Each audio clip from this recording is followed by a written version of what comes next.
The candles in the great hall of Harrow Manor trembled as the door slammed shut behind Duke Edmund Ashworth. His voice cut through the silence like a blade drawn too fast. "I never want to see you again," he said, each word cold and final, as though he had rehearsed them 100 times in his mind before finding the courage to speak them aloud. Eleanor Whitmore stood before him in the middle of the ballroom, her ivory gown catching the candlelight, her hands clasped so tightly that her knuckles had turned white. Around them, the guests who had gathered for the evening celebration fell into a stunned hush. Glasses stopped mid-air. A violin note died unfinished. "Edmund," she whispered, her voice breaking, "you do not understand what you have seen." "I understand perfectly," he said, stepping closer, his eyes burning with a fury she had never seen in him before.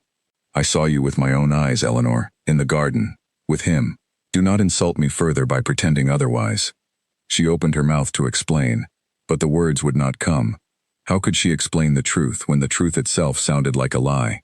The man in the garden had been her brother, Charles, hidden beneath a borrowed coat and a false name, fleeing debts that threatened to ruin their family name.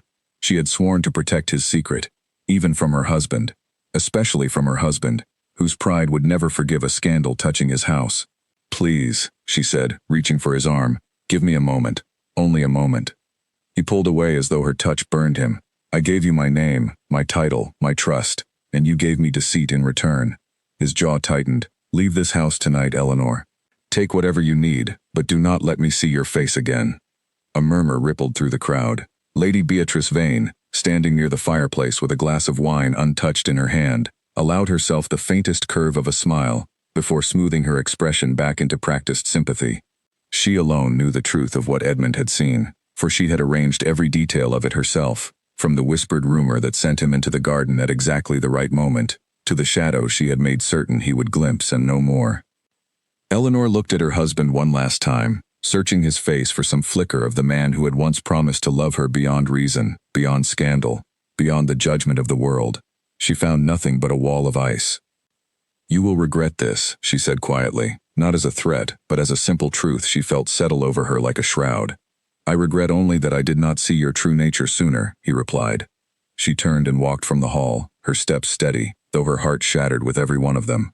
Margaret, her loyal companion, rushed to her side the moment they reached the corridor, wrapping a cloak around her shoulders with trembling hands. "My lady, where will we go?" "Anywhere but here," Eleanor said, her voice hollow. "Have the carriage brought around. We leave within the hour." As they hurried through the servants' passage toward the courtyard, Eleanor pressed a hand to her side, wincing at a pain that had been growing there for days, a pain she had told no one about, not even Margaret. She had dismissed it as nerves, as the exhaustion of keeping her brother's secret while managing a household and a marriage that had grown more distant by the week. She told herself it was nothing. She had no time to be unwell, not tonight. Outside, the autumn wind bit through her cloak as the carriage rattled to a stop before her. Margaret helped her inside, and as the door closed, Eleanor allowed herself, for the first time, to weep, not for the loss of comfort or title, but for the loss of the man she still loved, even as he cast her away. Inside the manor, Edmund stood alone in the ballroom, the guests having quietly dispersed under Beatrice's gentle suggestion that the Duke required privacy. He stared at the door through which his wife had vanished, his chest tight with something he refused to name. Anger, he told himself, only anger. "You did the right thing," Beatrice said softly, appearing at his side with a glass of brandy she pressed into his hand. "No man should be made a fool of in his own house." "Did I?" Edmund asked, though the question was not truly for her. Of course, she was seen, Edmund. There is no mistaking what was witnessed. He drank deeply, welcoming the burn in his throat as a distraction from the ache spreading through his chest. "Then why does it feel as though I have made the greatest mistake of my life?" Beatrice's smile did not reach her eyes. "Pride often feels like grief, Your Grace. In time you will see it was necessary."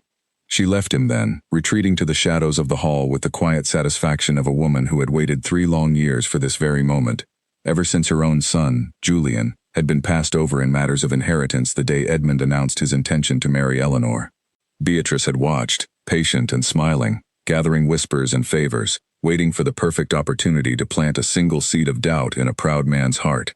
Tonight, that seed had bloomed exactly as she intended. Miles away, as the carriage carried Eleanor through the darkened countryside, she pressed her forehead against the cold glass of the window. watching the shapes of trees rush past like fleeing ghosts.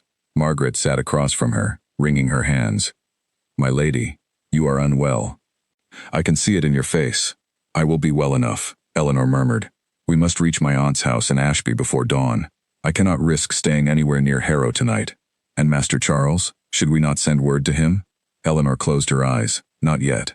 Not until I know he is safe from those he owes. I will not have his troubles cost him his life, even if they have already cost me my marriage." The carriage rumbled on through the night, carrying a woman who had sacrificed everything to protect her brother, toward an uncertain future she could not yet see.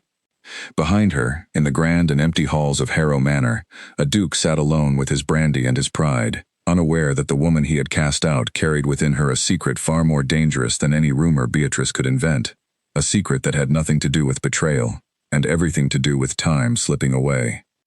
Neither of them could have known, in that terrible moment of parting, that the words spoken in anger beneath the candlelight would echo back to them both in ways neither could yet imagine. For pride is a swift and merciless thing, but fate moves swifter still, and it was already setting into motion the final chapter of their story, one neither of them was prepared to face. The following morning Edmund woke to a house that felt unbearably silent. He walked the corridors of Harrow Manor as though searching for something he could not name, pausing at the door of the room that had once been Eleanor's, now empty, her belongings untouched exactly as she had left them the night before. A single glove lay forgotten on the dressing table. He picked it up, turning it over in his hands, and for a moment, the anger that had sustained him through the night gave way to something far heavier.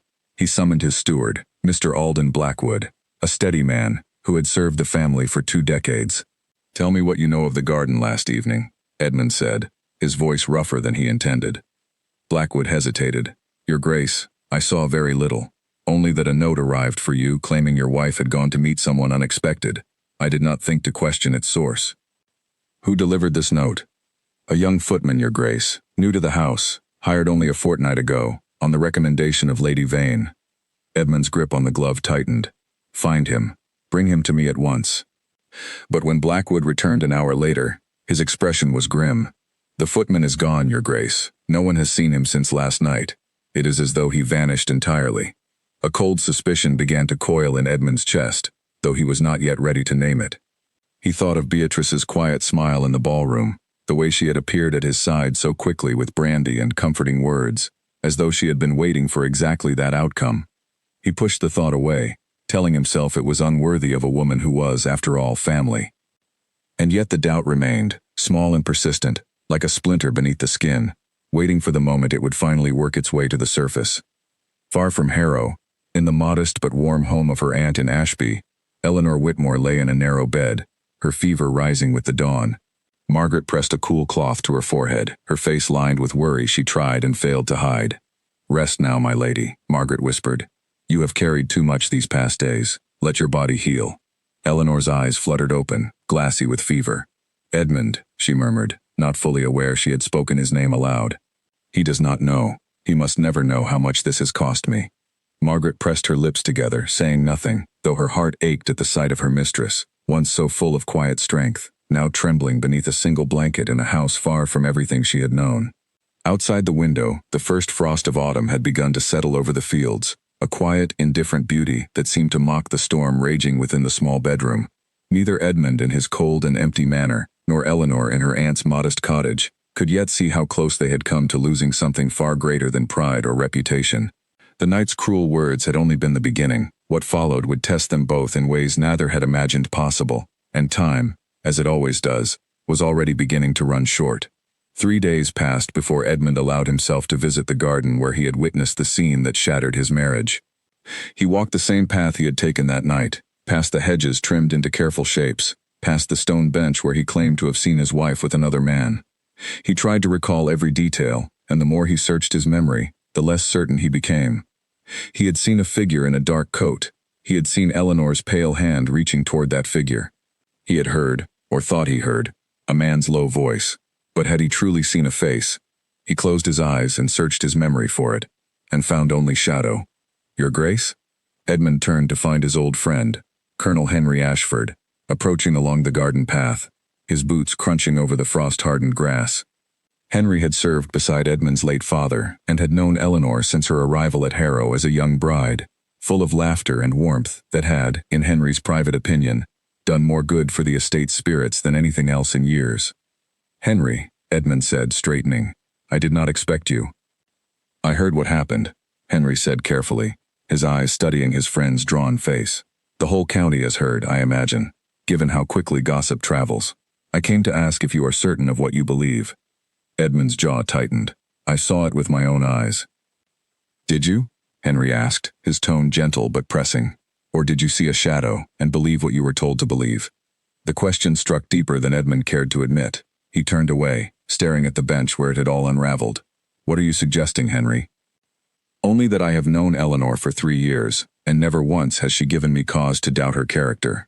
I have known Beatrice a great deal longer, and I have long suspected her ambitions run deeper than polite conversation would suggest." "You believe my cousin invented this?" "I believe," Henry said carefully, "that a woman who lost everything the day you married Eleanor might find great comfort in seeing that marriage end." Edmund said nothing for a long moment, the weight of the accusation settling over him like a stone. He wanted to dismiss it, to cling to his anger because anger was simpler than doubt, easier than the terrible possibility that he had wronged the one person who had ever loved him without condition or calculation. But the seed Henry had planted would not be so easily uprooted. "I will look into it," Edmund said finally, quietly. "If I am wrong about this, Henry, I do not know how I will live with what I have done." "Then look quickly," Henry said, "because pride left unchecked has a way of growing roots that are difficult to tear out, even after the truth is known." That evening Edmund summoned Blackwood once more, this time with instructions to speak to every servant in the house, discreetly, about the footman who had delivered the fateful note and vanished without a trace. It was slow work, for servants were loyal to whoever paid their wages, and fear of Lady Vane's influence kept many mouths firmly shut.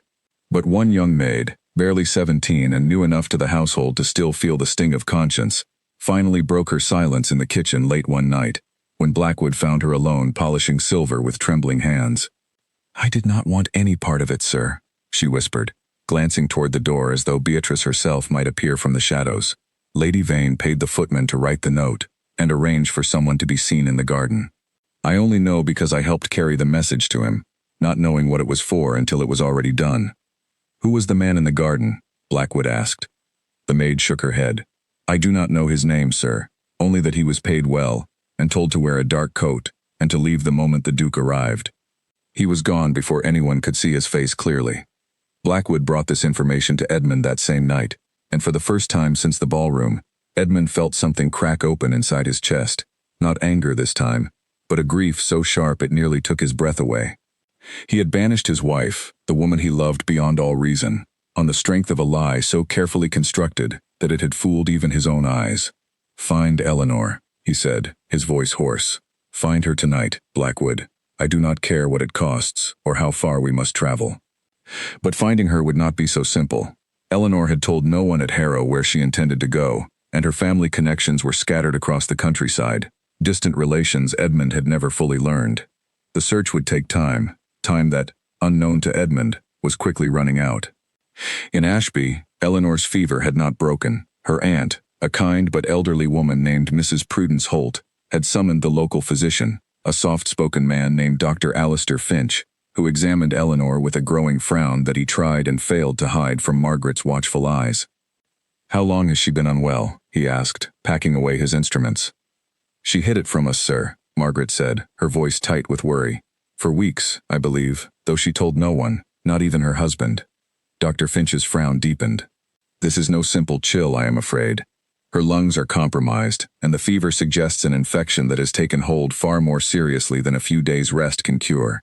She must have complete quiet, warmth, and care, and even then, I cannot promise her recovery is certain."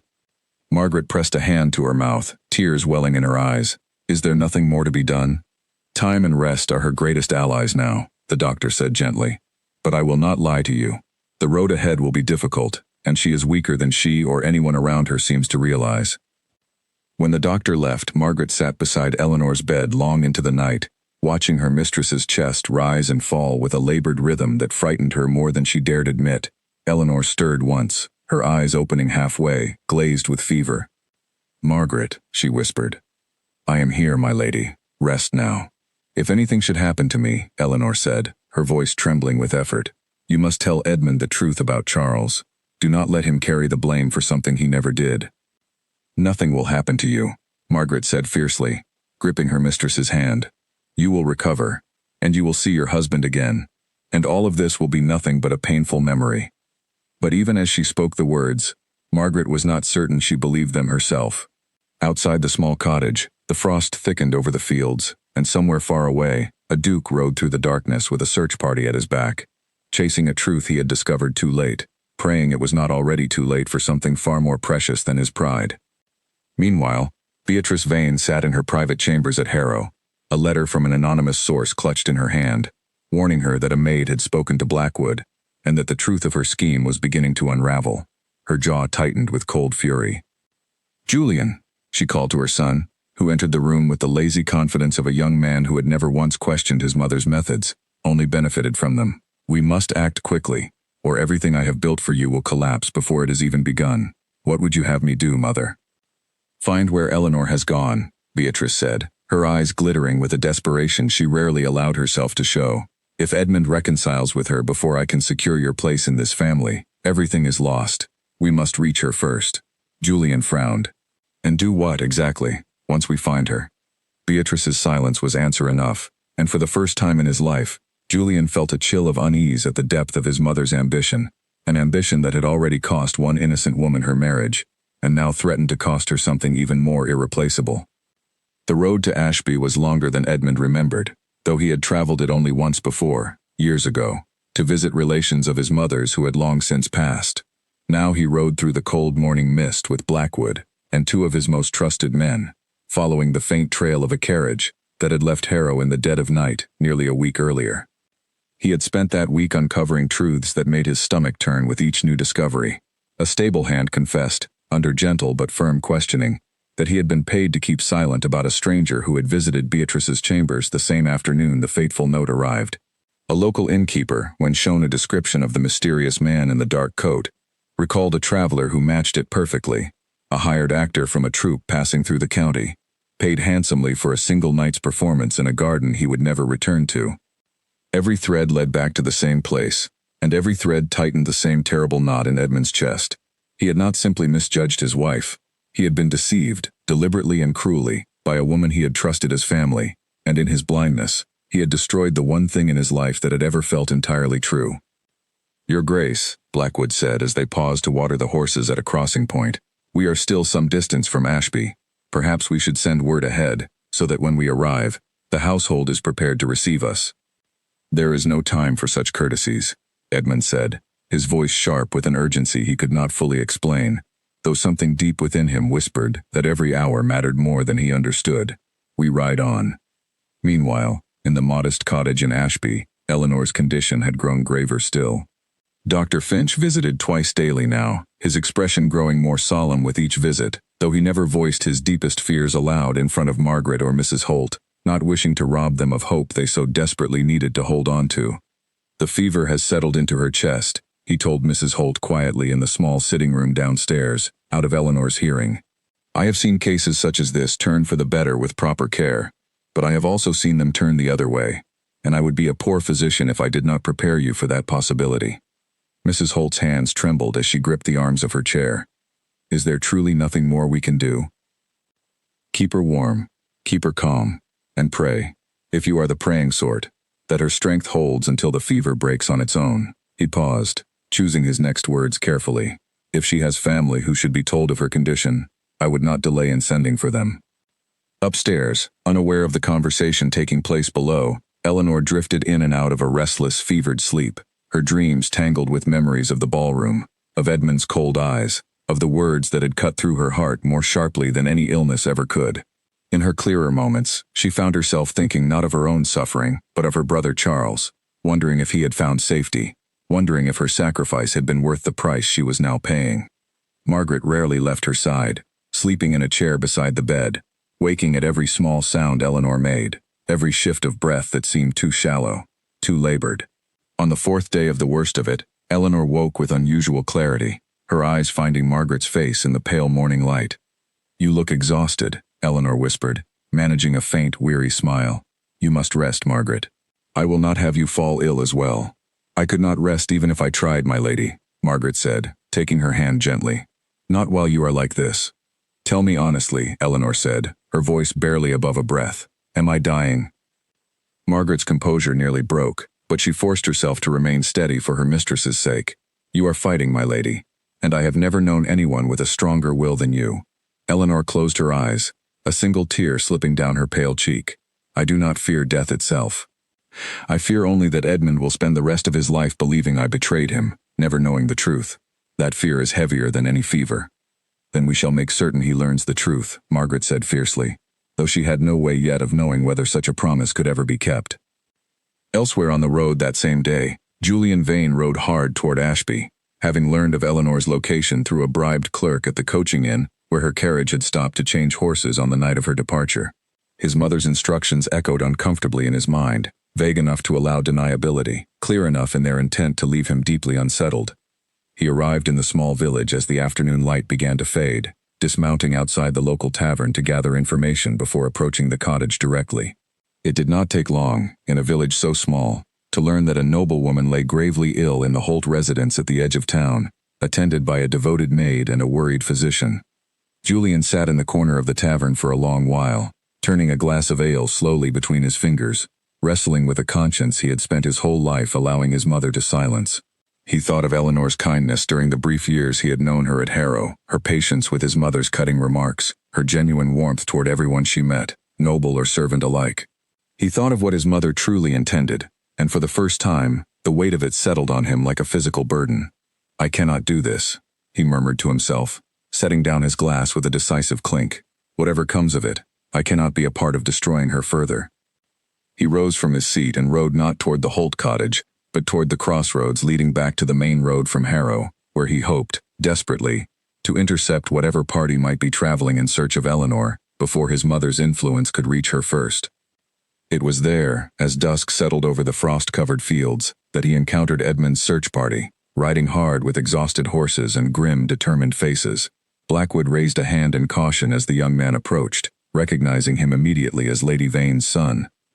Stand aside, Edmund said coldly, his patience worn thin by days of guilt and desperate travel. We have no time for whatever business brings you here, Julian. Your Grace, please, Julian said, breathless from his ride. I know where she is. I came to tell you, not to stop you. Edmund's expression shifted from suspicion to something sharper, more urgent. Speak quickly. Ashby, a cottage on the edge of the village, belonging to a Mrs. Holt. She is gravely ill, Your Grace.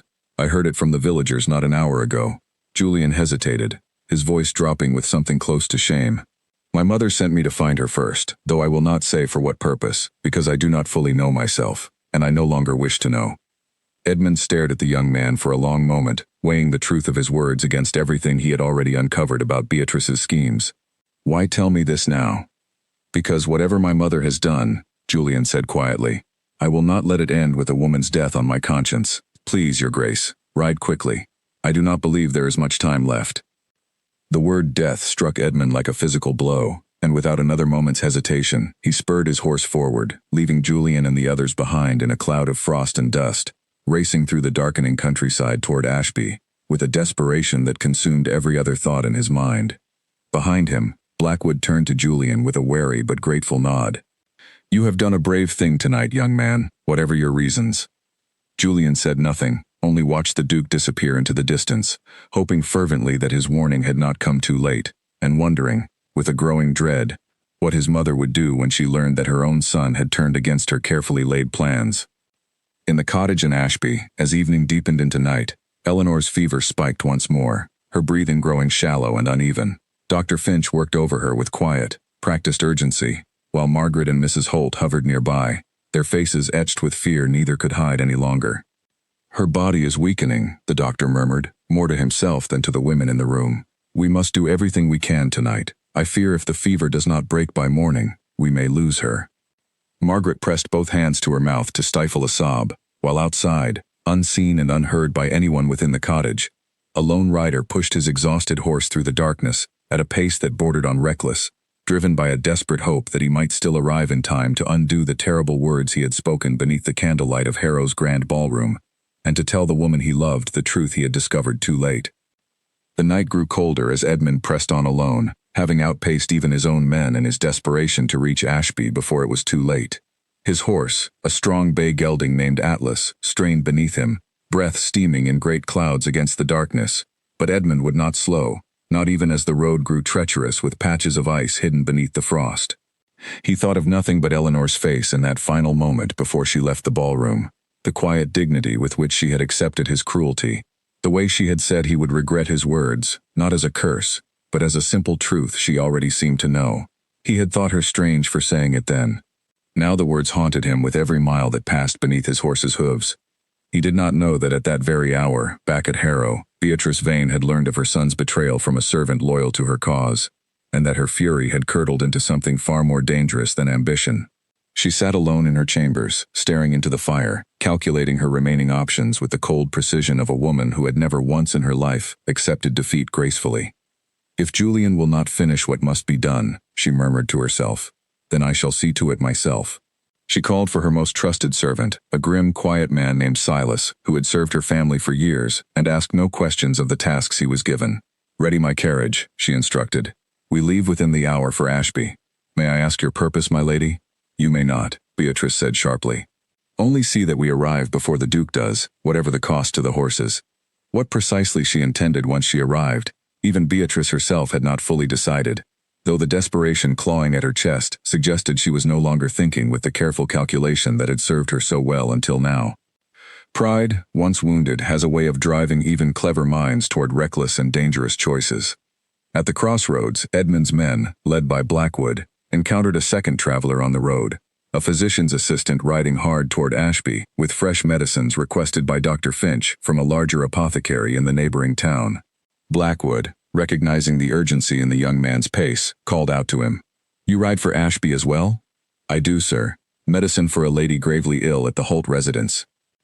Blackwood's expression darkened with worry. "How grave is her condition?" "I could not say for certain, sir. Only that the physician's letter carried great urgency, more than I have seen from him in all my years delivering his requests." Blackwood spurred his own horse faster, sending word ahead through the young apothecary's assistant that a search party rode close behind, praying it would reach the cottage in time to offer whatever aid might still be needed. In the cottage itself, the night had become a battle fought in silence and shadow. Eleanor's fever had reached its peak, her body trembling despite the layers of blankets Margaret had piled upon her, her breath coming in short, uneven gasps that filled the small bedroom with a terrible, fragile sound. "Stay with me," Margaret whispered, gripping her mistress's hand tightly, tears streaming freely down her face now, no longer able to hide her fear. "Please, my lady, stay with me." Eleanor's eyes fluttered open briefly, glassy and distant, though a faint, sad smile touched her lips. "I never wanted our last words to be spoken in anger," she murmured, though whether she spoke of Edmund or simply to the fever consuming her thoughts, Margaret could not tell. "Tell him, Margaret. Tell him I never stopped loving him, even at the end." "You will tell him yourself," Margaret said fiercely, though her voice cracked with the effort of believing her own words. "You are not finished yet, my lady. I will not allow it." Dr. Finch worked tirelessly through the night, applying cool compresses and administering what remedies he had at his disposal, though his own expression betrayed a growing sense that the situation had moved beyond what his skills alone could mend. He glanced often toward the window, watching for any sign of the medicine he had requested, praying it would arrive before the fever claimed the last of Eleanor's strength. Outside, the frost had thickened into a fine, silvery mist that clung to the fields and hedgerows, slowing every traveler's progress along the darkened roads. Edmund, still riding hard, felt his horse begin to falter beneath him, exhaustion finally catching up to the animal's straining muscles. "Not now," he muttered, patting Atlas's neck with a firm but gentle hand. "A little further, old friend. I ask nothing more of you after this." As if understanding the desperation in his master's voice, the horse found some final reserve of strength, pressing onward through the mist toward the distant, flickering lights of Ashby village, now visible on the horizon like a fragile promise.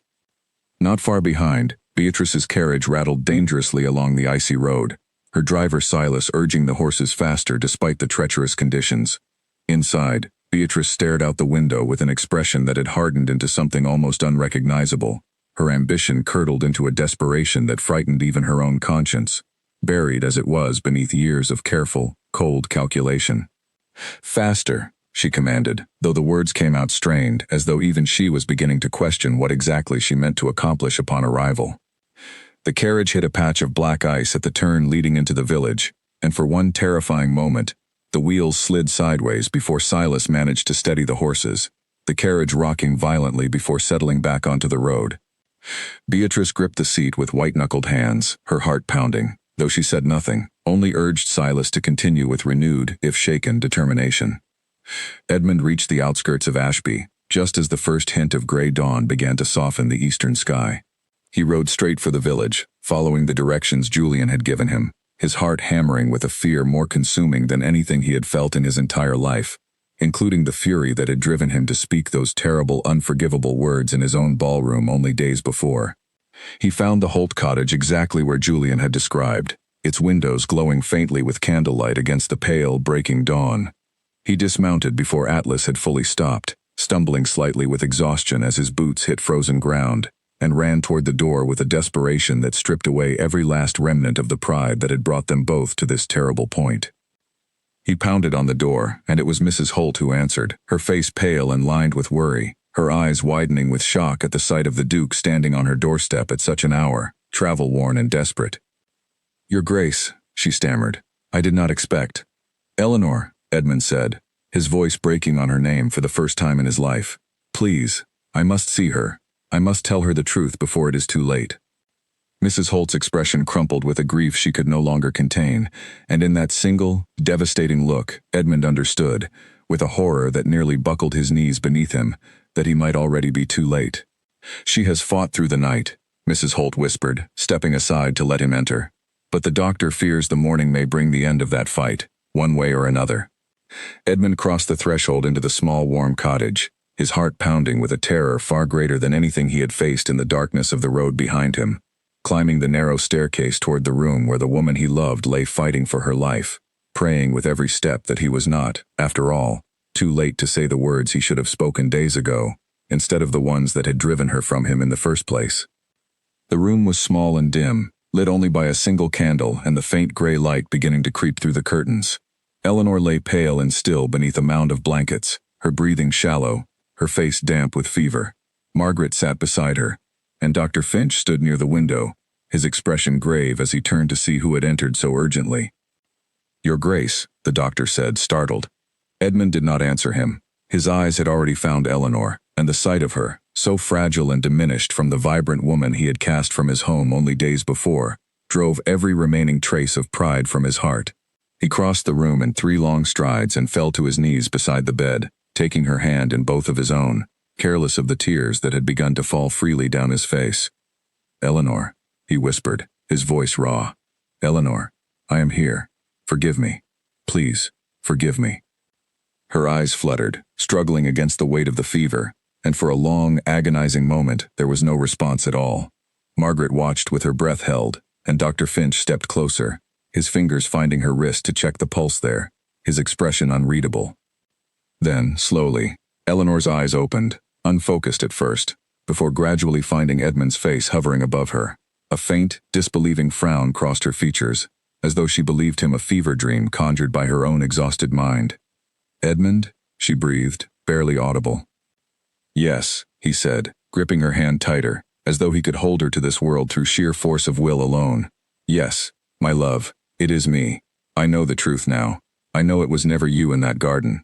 I was a fool, blinded by my own pride, and I have spent every hour since regretting the words I spoke to you." A tear slipped from the corner of her eye, tracing a path down her fevered cheek. "I thought," she whispered, "I thought I would never see you again, that those words would be the last you ever spoke to me." "Do not say such things," Edmund said, his voice breaking further. "You will see me every day for the rest of our lives, if you will only forgive me enough to let me stay by your side." Dr. Finch cleared his throat gently, not wishing to intrude upon the moment, but aware that time remained a critical concern. "Your Grace, I do not wish to interrupt, but her condition remains grave. The fever has not yet broken, and until it does, I cannot promise." He was interrupted by the sound of a carriage arriving outside with alarming speed, wheels crunching hard against the frozen ground, followed by the sharp, urgent voice of a woman demanding entry. Margaret rose quickly, moving to the window, her face going pale as she recognized the figure emerging from the carriage below. "Your Grace," she said urgently. "It is Lady Vane." Edmund's expression hardened instantly, though he did not release Eleanor's hand. "Stay with her," he told Margaret and the doctor firmly. "I will deal with my cousin myself." He rose reluctantly, pressing a gentle kiss to Eleanor's forehead, before descending the narrow staircase to meet Beatrice, who had already pushed her way into the small entryway of the cottage, her composure frayed and wild, in a way Edmund had never before witnessed in the carefully controlled woman he had known his entire life. "Edmund," Beatrice said, startled to find him there ahead of her, though she recovered quickly, straightening her spine with practiced dignity, even as something desperate flickered behind her eyes. "You should not be here. This is not your concern any longer." "Not my concern?" Edmund's voice was low and dangerous, a tone Beatrice had never heard him use in all their years of acquaintance. "This is my wife, Beatrice, my wife whom you nearly destroyed with lies and deceit so carefully constructed that I did not see the truth until it was almost too late." Beatrice's mask slipped further, her hands trembling slightly at her sides. "I do not know what you mean." "Do not insult me further with denials," Edmund said. "I have spoken to the maid who carried your messages. I have spoken to the stable hand you paid to keep silent. I know of the actor you hired to stand in that garden and play a role designed to destroy my marriage. Julian himself told me everything, including that you sent him here to find Eleanor before I could." At the mention of her son's name, something in Beatrice finally broke, the last remnants of her careful composure crumbling into raw, desperate grief. "He was meant to inherit," she said, her voice cracking. "My son deserved that title, that estate, everything you have taken for granted your entire life, while he was forced to watch from the shadows, always second, always overlooked. And so you destroyed an innocent woman to satisfy your ambition," Edmund said, his voice hardening further. "You very nearly cost her life, Beatrice. Do you understand that? She lies upstairs at this very moment, fighting for her life because of what you have done." Beatrice's face went white, the full weight of her actions finally landing upon her in a way that no amount of careful planning had prepared her to face. "I did not intend for this," she whispered. "I only meant to separate you. I never meant for her to suffer illness because of it." "Intent matters little when the consequences are so severe," Edmund said. "You will leave Harrow, Beatrice. You and Julian both, though I understand now that he, at least, found the courage to try to undo what you set in motion. You will have a modest allowance, enough to live comfortably but far from my house and far from my family. This is more mercy than you deserve, but I will not have my children, should God grant us any, grow up under the same roof as the woman who nearly cost their mother her life." Beatrice said nothing more, her shoulders sinking beneath the weight of a scheme that had finally, irrevocably, collapsed around her. She turned without another word and left the cottage, climbing back into her carriage with the hollow, defeated posture of a woman who had gambled everything and lost far more than she had ever imagined possible. Edmund watched the carriage disappear down the frozen road before turning back toward the cottage, his heart still heavy with worry for Eleanor, though a small measure of relief settled over him now that the truth had finally, fully come to light. He climbed the stairs once more, finding Margaret and Dr. Finch exactly as he had left them, watching over Eleanor with quiet, focused attention. "How does she fare?" he asked, his voice tight with renewed fear. "The fever has not broken," Dr. Finch said carefully, "but she has not worsened either, which in cases such as this is not nothing. The next few hours will tell us a great deal." Edmund resumed his place at Eleanor's bedside, taking her hand once more and refusing to release it, even as exhaustion from his desperate ride finally began to catch up with him. He spoke to her softly through the long hours that followed, telling her everything, the truth about Beatrice's scheme, his own foolish pride, his desperate ride through the frozen night to reach her side before it was too late. "I do not deserve your forgiveness," he murmured at one point, watching her still, pale face for any sign of response, "but I will spend the rest of my life earning it, if you will only give me the chance." As the morning wore on into afternoon, a subtle change began to take hold. Eleanor's breathing, which had been shallow and labored throughout the night, began to deepen and steady. Dr. Finch, checking her pulse once more, allowed himself a small, cautious smile. "The fever is beginning to break," he said quietly. "It is a good sign, though she will need many days yet to fully recover her strength." Edmund felt a wave of relief so overwhelming that he had to close his eyes against the sudden sting of tears, pressing Eleanor's hand to his lips with a gratitude too profound for words. Margaret, watching from across the room, allowed herself to weep openly at last, the terrible tension of the past days finally beginning to ease from her exhausted shoulders. By evening, Eleanor's eyes opened once more, Clearer this time, more present, her gaze finding Edmund still seated faithfully at her side, exactly where he had remained throughout the long, harrowing day. "You are still here," she whispered, her voice weak but steady. "I will always be here," Edmund said, his voice thick with emotion. "For as long as you will have me."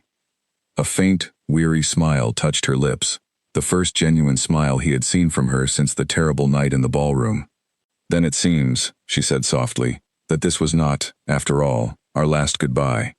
"No," Edmund agreed, pressing a gentle kiss to her hand. It was only the beginning of learning how never to let pride speak for love again. Outside the small cottage window, the frost had begun to melt beneath the pale afternoon sun, and for the first time in what felt like an eternity, both Edmund and Eleanor allowed themselves to believe that the darkest chapter of their story had finally, truly come to an end. Recovery came slowly, as Dr. Finch had warned it would, but it came steadily, and with each passing day, Eleanor's strength returned a little more. Edmund refused to leave Ashby, sending word to Harrow that his household would need to manage without him for as long as his wife required his presence, a decision that raised eyebrows among the county's gossips but earned him a quiet, growing respect from those who mattered most to him. He spent his mornings sitting with Eleanor as she took her first tentative steps around the small garden behind the Holt cottage, her hand resting lightly on his arm for support, their conversations slowly rebuilding the trust that had nearly been destroyed forever. He told her everything he had learned during his investigation, every painful detail of Beatrice's deception, and in turn, Eleanor finally felt free to tell him the truth she had protected at such great cost.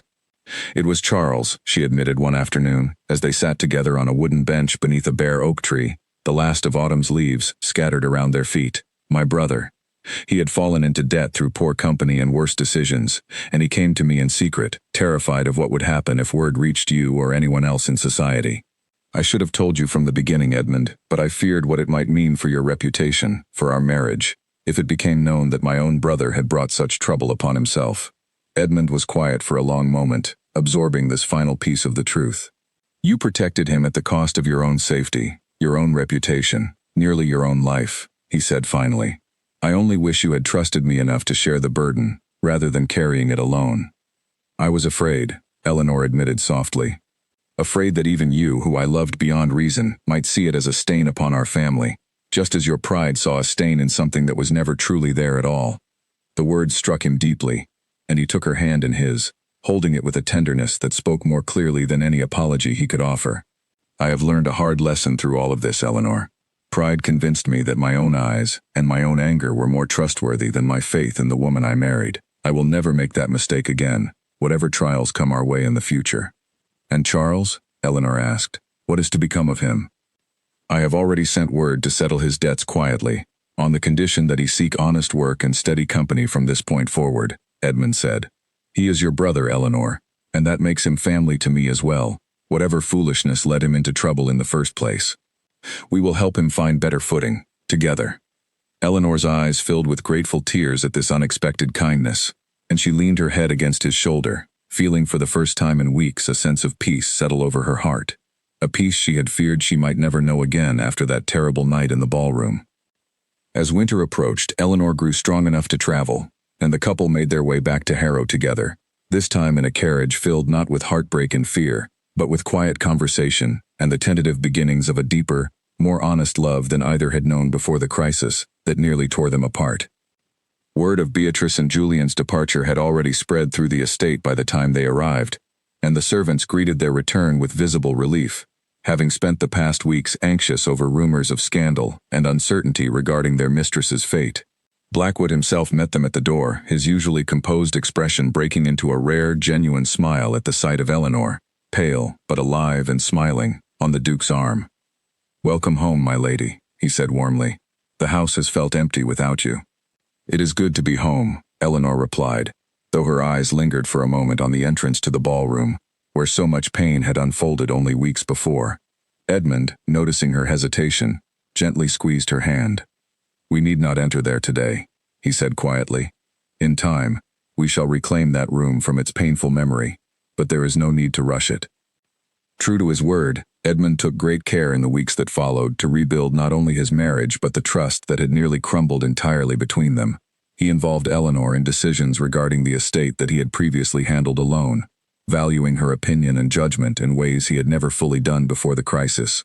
He wrote personally to Julian, offering him a position managing a smaller property some distance from Harrow, a chance to build an honest life, separate from his mother's schemes, an offer Julian accepted with humble gratitude and quiet determination to prove himself worthy of the second chance he had been given. As for Beatrice, she settled into a modest cottage in a distant county, her ambitions finally extinguished by the collapse of her own carefully constructed plans. Edmund ensured she wanted for nothing essential, but he made certain, too, that she understood the boundaries of her welcome at Harrow had closed permanently, a consequence she accepted, in the end, with the quiet resignation of a woman who had finally recognized the cost of her own pride.